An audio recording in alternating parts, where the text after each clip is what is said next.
Hey everyone, it is Finn here and welcome to today's video where we'll be making a combined starting 11 of both Liverpool and Everton players for today's Merseyside derby game. And of course, if you are not subscribed, please consider doing so as you can see more of my content in the future and it helps the channel out a lot more than you guys do believe.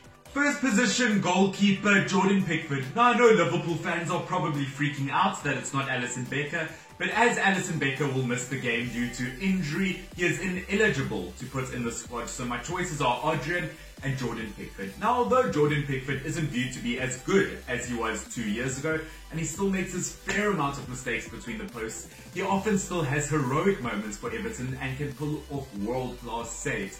Where unfortunately, if you look at Adrian, he rarely has a good day between the posts for Liverpool and makes way too many mistakes. He couldn't even save a phone number to his phone if he tried, no matter saving a ball from going into the goal. So I have to go for Jordan Pickford. Right back, Trent Alexander-Arnold. Now the two players I have for this position is going to be Everton captain Seamus Coleman or Trent Alexander-Arnold. Now funnily enough, Seamus Coleman is the only player in this squad who played for Everton the last time they ever beat Liverpool in a Merseyside derby 10 years ago. And although I'd love to put him in the squad, it just has to be Trent Alexander-Arnold, as he probably is the best right back in the world at the moment in my opinion, getting the Premier League Young Player of the Season last season, 13 assists from right back, 12 clean sheets. He is so unstoppable, and to think that he's only 22 years old, he's got such a bright future ahead of him. First centre back is going to be Michael Keane. Now the options that I had, both English, Michael Keane or Joe Gomez. And although Joe Gomez can look brilliant on his day, to me he still makes far too many mistakes and he still has a lot to learn. We saw that in the first game of the season versus Leeds United.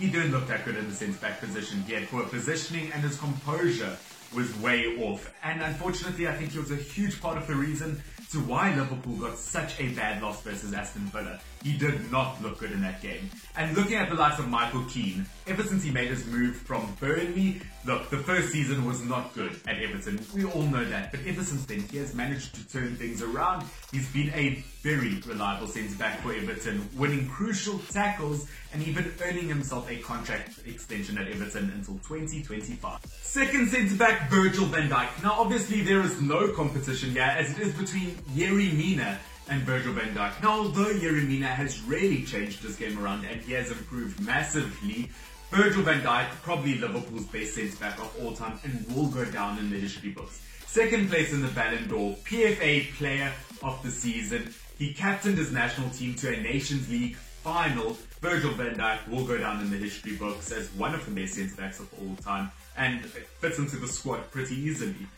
The last defender, the left back, Andy Robertson. Now this was a very tricky position to do as it was between Andy Robertson and Lucas Digne. Now looking at Lucas Digne, he's probably in the top 5 transfers Everton have done over the last 5 years. He is an incredible left back, getting into the French national team on a regular basis, which is pretty tricky to do, and becoming Everton's top assist maker last season. But unfortunately for him, his competition is Andy Robertson, and Andy Robertson easily fits into the top 3 left backs in the world at the moment, if not first, getting 12 Premier League assists last season, 11 assists the season before that. He's got a beautiful amount of aggression to his game that no opponent's attacker wants to face. We move on to the midfield, and the first midfielder I have for you guys is going to be Thiago. Now this was a really tricky decision to make as I had to choose between Thiago and Allen. Now in all fairness, I think both players are incredible and you could actually put either one of them in this squad. I just happened to have chosen Thiago for this. Now both players are returning from injury, as Thiago unfortunately did have COVID-19, but he is ready for this fixture, and Allen is returning from a groin strain injury. Now Allen adds a lot of depth to this Everton team, especially when it comes to his defensive work rate. He is able to win the ball back and get the ball higher up on the pitch, where if you look at Thiago, although we've only seen 45 minutes from him, he got a record amount of passes in that game and he really helped Liverpool for the first time in a long time control that midfield battle. As I said, you could go for either one of them. I just happened to choose Thiago. Second midfielder, it is going to be Evertonian James Rodriguez. Now the only tricky thing about making this decision is the fact that Liverpool don't really have any attacking midfielders in their squad. So I have put James Rodriguez up against the likes of Wijnaldum.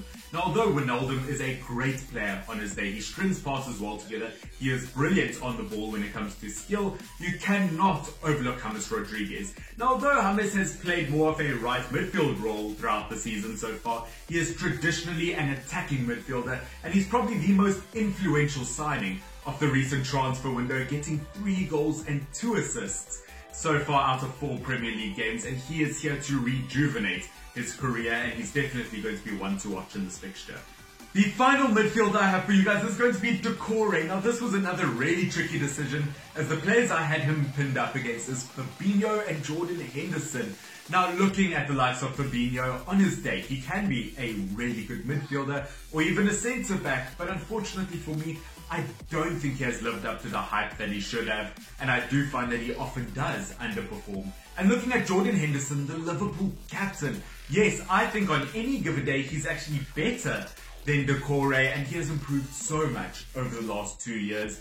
But unfortunately, he is still recovering from a knee injury, and although he might still play, because of that injury, because he hasn't picked up momentum yet, I have gone for Doucouré, who has added a whole new defensive element to the Everton squad since his transfer from Watford. I think he is an incredible midfielder, wins some crucial balls in the midfield, has a lot of pace behind him, and really adds a lot to the squad. We move on to the attacking positions, and in the right wing position, there is no competition, as it has to be the Egyptian king, Mohamed Salah. Now, the reason I say there's no competition is for Everton so far this season, normally James Rodriguez plays in the right midfield position, but as I have moved him to an attacking midfield position, it easily goes to Mo Salah. And even with James in that position, Mo Salah probably still would have gotten it. He has been fantastic this season. 5 goals already, a hat-trick in the first game of the season, even when Liverpool looked bad.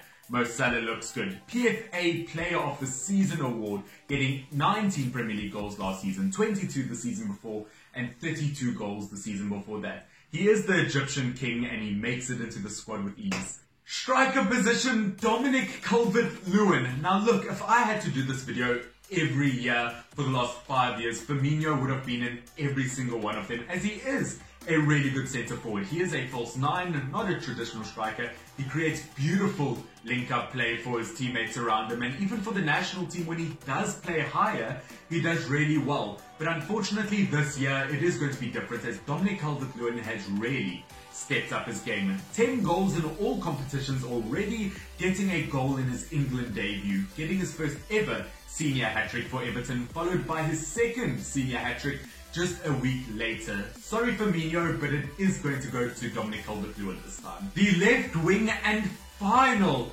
player in this entire team is going to go to Sadio Mane. Now, this was a really fun position to look at, as the options was between Richarlison and Sadio Mane. Now, I think Richarlison has improved so much over the last 2 years, getting 13 Premier League goals over 2 seasons, doing well in the Brazilian national team in a winger position. The fact that he even gets into that squad is very, very impressive. But unfortunately, it is going to go to Sadio Mane. As I've said this many times before, if it wasn't for Messi and Ronaldo, on his day, Sadio Mane is probably one of the best wingers or best players in the world, getting 18 Premier League goals last season, 22 the season before that, proving that he is a 20-goal a season kind of player.